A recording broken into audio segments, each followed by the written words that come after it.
Boa tarde, meus queridos, tudo bem com vocês? Espero que sim. Hoje nós iremos iniciar a nossa segunda aula de matemática e para isso eu preciso que vocês abram o livro no capítulo 3, certo? Conteúdo cálculo algébrico.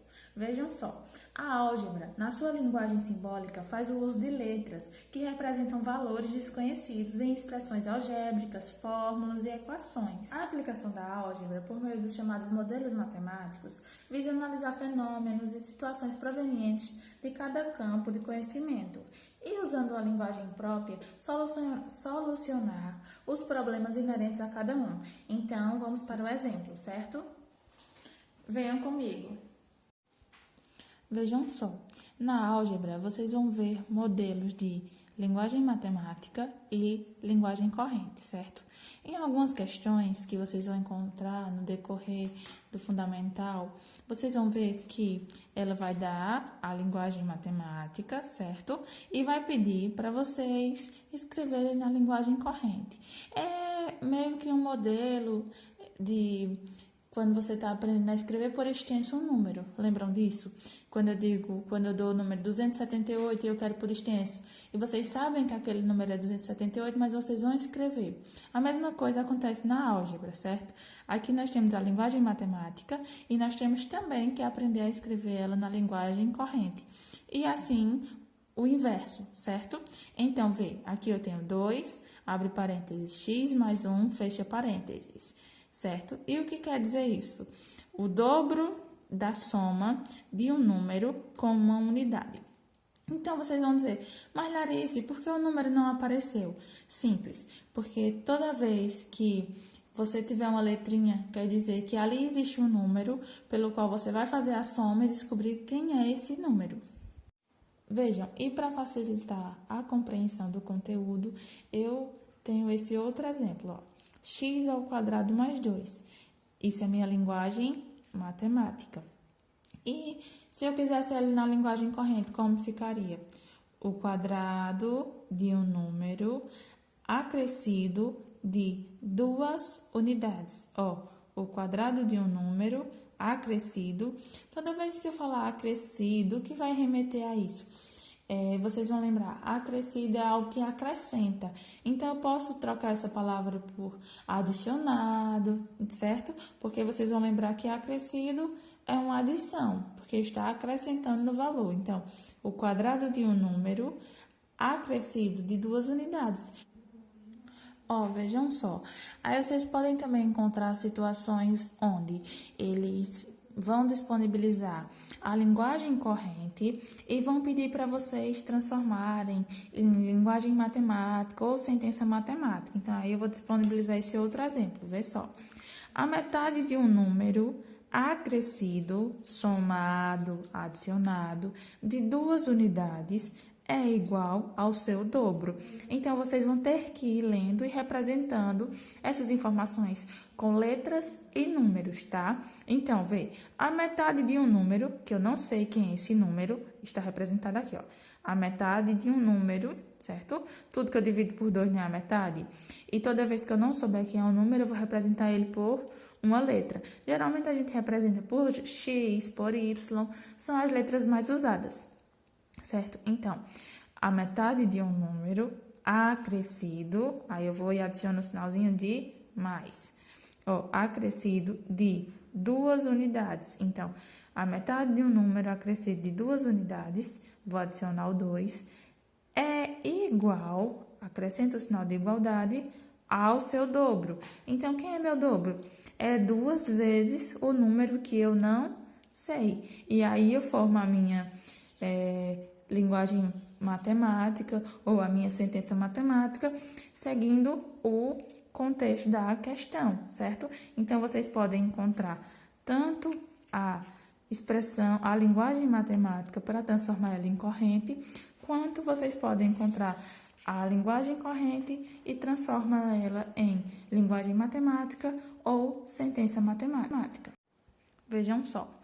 Outro tipo de questão que vocês podem encontrar no decorrer do assunto são questões onde eles disponibilizam 2 letrinhas, tá? Então, eu posso ter o enunciado dizendo o seguinte: usando as letras C e D, represente simbolicamente as expressões, tá? Então, a gente já entendeu que nós podemos tanto encontrar a linguagem matemática e transformar em linguagem corrente. Podemos encontrar a linguagem corrente e transformar em linguagem matemática.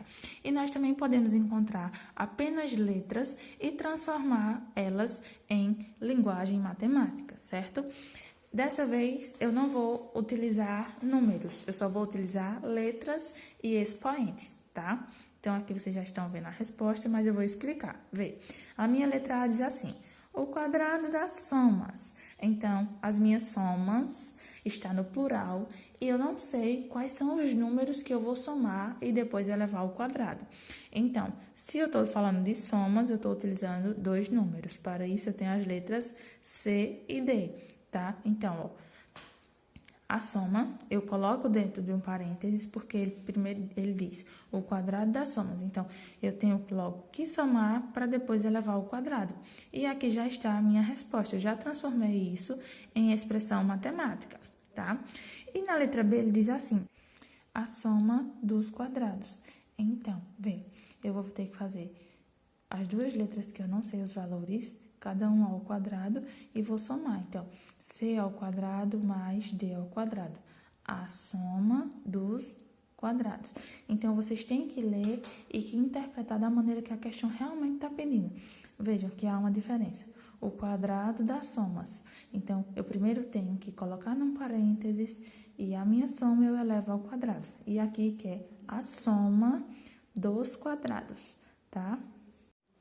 Vejam só, além das questões de linguagem matemática para passar para a linguagem corrente, de linguagem corrente para matemática, de linguagem corrente para sentenças matemáticas, vocês também vão encontrar questões com contextualizações, na qual vocês vão ter que ler, interpretar e identificar de fato o que a questão quer. Tá certo? E vocês vão ter que usar a expressão algébrica, porque vocês vão ter que envolver números e letras, certinho? Então, vamos para mais um exemplo.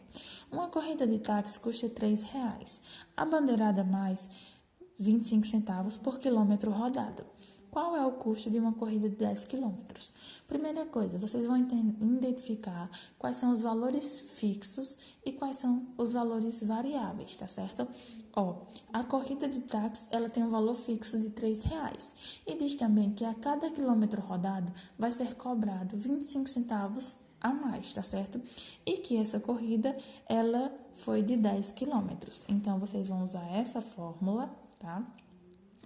C de corrida igual 25 centavos, que é o valor fixo por quilômetro, e X. Mas, Larissa, por que esse X aqui? Porque vocês vão identificar que o quilômetro é a variável. Independente do passageiro fazer uma corrida de 10 quilômetros, 15, 20, o valor da taxa a ser cobrada não vai alterar. E o valor fixo da viagem também não vai cobrar. O que vai diferenciar o valor de uma corrida para outra é quantos quilômetros foram rodados. Até porque esses 25 centavos, essa taxa, ela vai ser cobrada em cima da quilometragem, certo? Então, corrida igual a 25 centavos vezes X. Esse X eu estou representando os quilômetros, mais R$3, que é o valor fixo.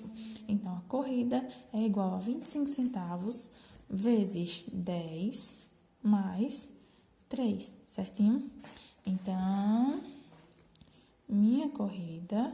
Aí você vai fazer aí 0,25 vezes 10 é igual a R$2,50 mais R$3. E você vai identificar que a corrida custou R$5,50, certo? Deu para entender que vocês sempre vão identificar valores fixos e variável. E essa variável vai ter que ser representada por uma letra, tá? E que, na maioria dos casos, vai ter que multiplicar a variável por X ou por qualquer outra letra, contanto que seja identificado o que você está representando. Bom, espero que vocês tenham gostado do vídeo e que ele tenha sido esclarecedor, tá? Para esse novo conteúdo. Então, agora eu espero as atividades, que vocês possam realizar elas com bem menos dúvidas, né? E aguardem o próximo vídeo, tá? Qualquer coisa é só mandar mensagem que estou à disposição para tirar todas as dúvidas. Fiquem com Deus, se cuidem. Beijos.